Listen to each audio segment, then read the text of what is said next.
Hello students, good evening to all of you. So here I am going to solve one problem जो कि J 2023 में पूछा गया from the current electricity. So we have a circuit there and यहाँ पर बहुत सारे resistance लगे हैं 1 2 3 4 5 6.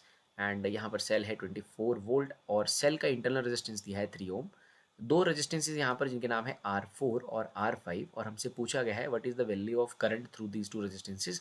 लाइक R4 में से जाने वाले करंट का नाम I4 है और R5 में से जाने वाले करंट का नाम I5 है. R5 में से I5 जा रहा है और हमें I4 और I5 की वैल्यू फाइंड आउट करनी है. तो स्टूडेंट सबसे पहले हम इस पूरे सर्किट में से इफेक्टिव करंट यानी कि टोटल करंट कैलकुलेट करेंगे. ये 2 ओम और 2 ओम आपको दिख रहे हैं. R1 और R2 दोनों ही आपस में पैरेलल में है. 2 और 2 का पैरेलल सॉल्व करने पर आंसर बनेगा students 1 ohm. Then we have R3 2 ohm और उसके बाद R4 और R5 जो कि 5 और 20 है दोनों पैरेलल में है. इनको सॉल्व करने पे इनका आंसर बनेगा 4 ओम. इनको पैरेलल में आप सॉल्व कर सकते हैं लाइक 1/20 प्लस 1/5. ये इनका पैरेलल कॉम्बिनेशन बन जाएगा.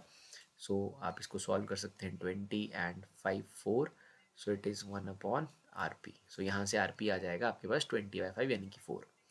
तो पहले हम सर्किट को ध्यान से देखें स्टूडेंट्स. हमारे पास जो सर्किट का टोटल रेजिस्टेंस बन रहा है, जो सर्किट का टोटल रेजिस्टेंस बन रहा है वो बन रहा है 1 + 2 + 4 + 2 + 3 because 3 is the internal resistance of the cell. So ये बन जाएगा 3 1 4 7 to 9 12. सो सर्किट का टोटल रेजिस्टेंस है 12 ओम और वोल्टेज है हमारे पास टोटल 24.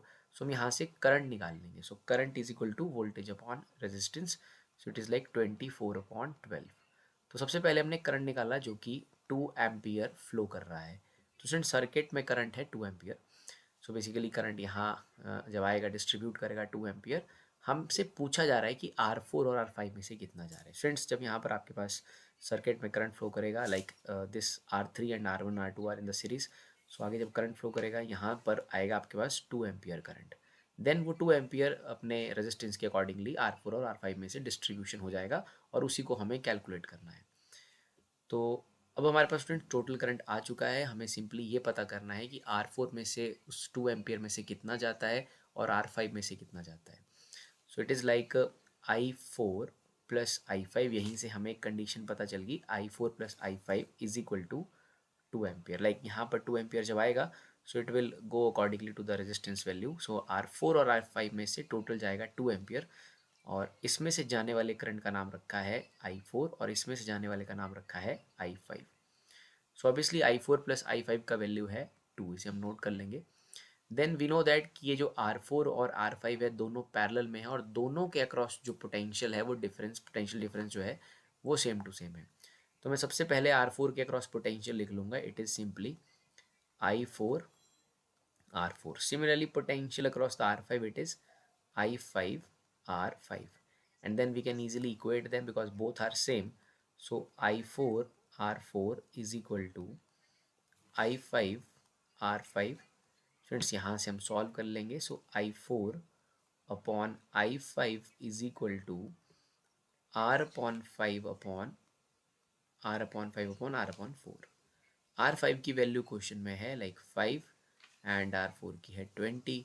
सो ये हमारे पास आ जाएगा 1/4.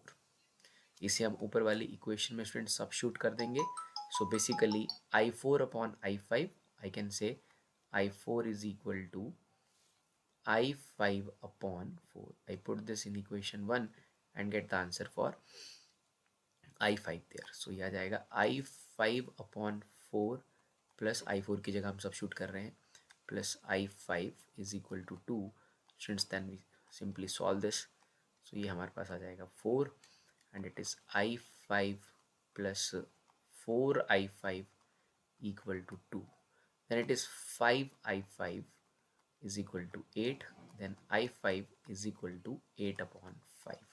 So I5 की वैल्यू जो है फ्रेंड्स वो आ रही है 8/5 and we also have the equation that I4 जो है I5/4 के बराबर है.